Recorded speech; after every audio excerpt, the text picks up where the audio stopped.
전 세계적으로 이제 한국의 국력은 나날이 높아지고 있는 상황입니다. 문화와 경제, 군사력 등 모든 부분에서 점차 강대국으로 성장하고 있으며 이 때문에 수많은 외국 기업들은 우리 한국과 협력하기 위해 많은 공을 들이고 있는 중입니다. 여러 외국 명품 기업들이 한국의 모델과 연예인 등을 세계 공식 앰버서더로 영입하는 건 역시 같은 맥락으로 볼 수 있습니다. 하지만 이처럼 세계적으로 맹위를 떨치며 큰 인기를 얻고 있는 한국이지만 유독 일본인들만큼은 절대 인정하지 않고 있다는데요. 심지어 얼마 전까지만 하더라도 한국의 기술은 여전히 갓난아이 놀이 수준에 불과하다고 망언을 퍼부으며 한국을 무시하기 일쑤였습니다.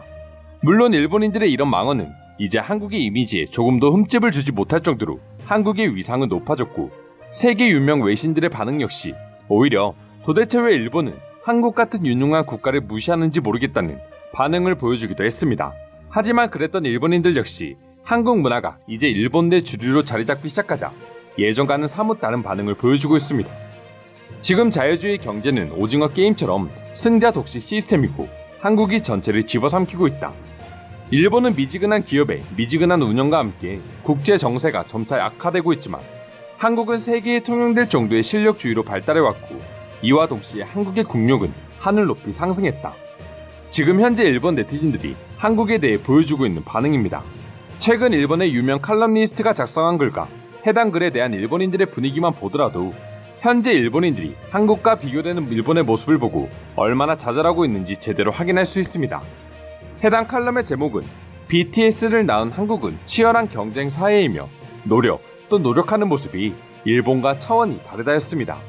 과연 칼럼니스트가 분석한 한국과 일본의 차이는 무엇이었기에 일본인들 스스로 한국에게 패배했다는 걸 인정할 수밖에 없었던 것일까요? 그 이유는 압도적인 한국인들의 기초 실력을 뽑았습니다. 다들 아시는 것처럼 한국 사회는 어려서부터 최고가 되기 위해 끊임없이 노력합니다. 그리고 이를 더 이끌어내는 것, 상호 간의 선의의 경쟁 구도 형성이었습니다.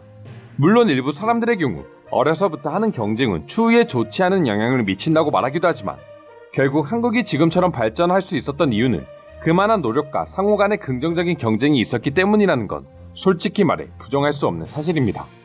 결국 이러한 한국인들의 노력과 경쟁 사회가 일본인들의 입장에서는 한국과 일본의 가장 큰 차이점이라는 주장이었죠. 연예계만 보더라도 수많은 기획사가 있는 한국과 달리 일본의 경우 여전히 자니스 사무소라는 하나의 대형 기획사가 독점하는 분위기이고 그렇기에 별다른 경쟁 구도를 형성하지 않기 때문에 기초 실력을 다지기보다는 단지 외모에만 치우쳐버리니 당연히 일본인들 역시 한국의 아이돌이나 배우들을 찾게 되는 것입니다. 이처럼 일본의 수많은 산업들은 세계적인 트렌드를 전혀 따라가지 못하다 보니 자국민들한테까지도 점점 외면받고 있는 상태가 되어가고 있는 것이죠. 한국인들이 어릴 적부터 펼치는 경쟁의 경우 작게 보면 개인 간의 경쟁이기도 하지만 큰 틀을 보게 되면 결국 기업, 국가의 경쟁력이 올라가는 기초 발판이 되는 것인데 일본인들은 이를 간과하고 있는 상태인 것입니다. 일본인들이 한국에 졌다고 말할 수밖에 없는 상황은 최근 3년만 보더라도 확연히 드러나고 있습니다. 바로 오징어 게임, 마이네임, 승리호 같은 영상 미디어 콘텐츠와 더불어 이제는 일본인들조차도 자국산을 믿지 못하겠다며 일본이 아닌 한국 조선업에서 배를 수주하는 모습을 보여주고 있습니다. 또한 수출 규제로 완벽히 한국을 짓누를 수 있을 것이라고 믿었지만 오히려 역풍을 맞아 일본 기업들의 몰락을 야기한 것만 보더라도 한국과 일본 두 나라의 기초 산업이 얼마나 차이가 벌어졌는지 그리고 한국이 얼마나 성장했는지를 확실히 느낄 수 있었습니다.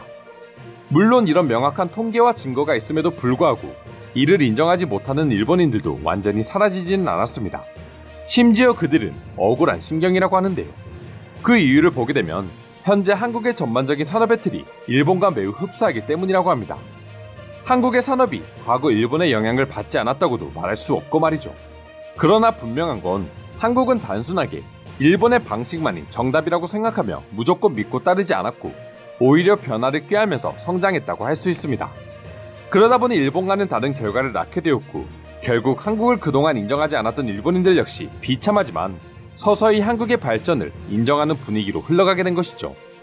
특히 칼럼니스트의 글처럼 일본 최고를 외치던 전문가들마저도 이제는 조금씩 일본이 처한 상황을 냉철하게 판단하고 일본의 현 상황을 질타하는 분위기가 형성되자 어느덧 일본 국민들마저 한국과의 격차를 인정하고 변화해야 한다고 말하는 상황이 되어버린 것입니다. 일본은 한국처럼 선의의 경쟁을 하는 체제가 없으며 오로지 패권주의뿐이고 이런 기초적인 구조를 바꾸지 않는 한 일본에 더는 미래는 없을 거야. K-팝도 그렇지만 다른 해외 기업들과 경쟁하기 위해서는 기본적으로 영어는 필수지만 일본은 기본이 없기 때문에 경쟁 자체가 불가한 수준이다라는 일본인들의 댓글만 보더라도 이러한 분위기를 실감할 수 있습니다. 이처럼 지금 일본인들은 서서히 과거와는 다른 시선으로 한국을 바라보고 있고 오히려 한국을 부러워하는 것 같은 모습도 내비쳤는데요. 그럼 지금부터 일본 언론에 올라온 일본인 칼럼 리스트의 글을 본 일본 네티즌들의 참혹한 반응 살펴보도록 하겠습니다. 나 또한 무조건 일본이 최고라고 생각했습니다. 하지만 지금은 한국과 비교했을 때 수준이 다른 것 같아요. 일본은 이제 중국만큼도 따라가지 못하는 것 같습니다. 그렇다는 건 앞으로 시장 규모 역시 그들에게 뒤처질 게 뻔하겠네요. UN 총회에서 BTS가 공연하고 연설하는 모습을 봤다. 그들의 기초 실력은 매우 탄탄해 보였고 연설에서 보여준 영어 실력은 유창했으며 마치 원어민 같았다. 일본에서도 볼 수 없는 모습이었어. 일본의 음악 업계는 세계 2위의 엄청난 규모입니다.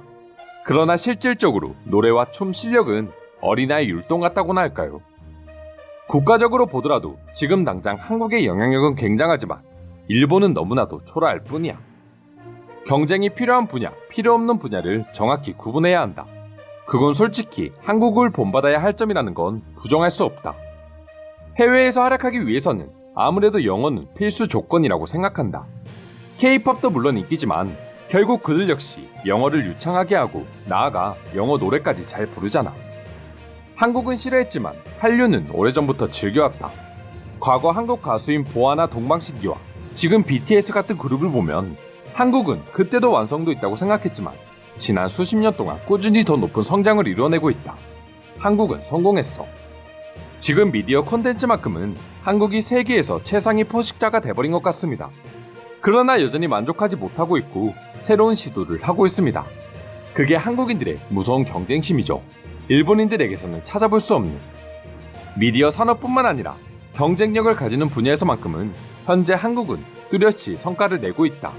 증거가 필요하다면 구글 검색만 해도 수두룩하다.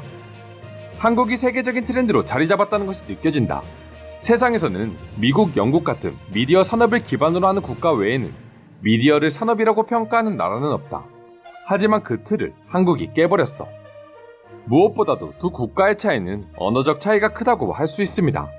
모음보다 자음이 많은 일본어, 자음보다 모음이 많은 한국어 중에 영어에 가까운 쪽은 한국이고 결국 한국은 영어를 습득하기 좋은 자국어를 가지고 있기 때문에 이렇게 차이가 벌어지고 있는 것이죠. 장담할 수는 없습니다. 일본은 서양 문화를 한국보다 일찍이 받아들였지만 영어를 못하잖아요. 어디까지나 개인적인 감상평을 말할 수밖에 없다.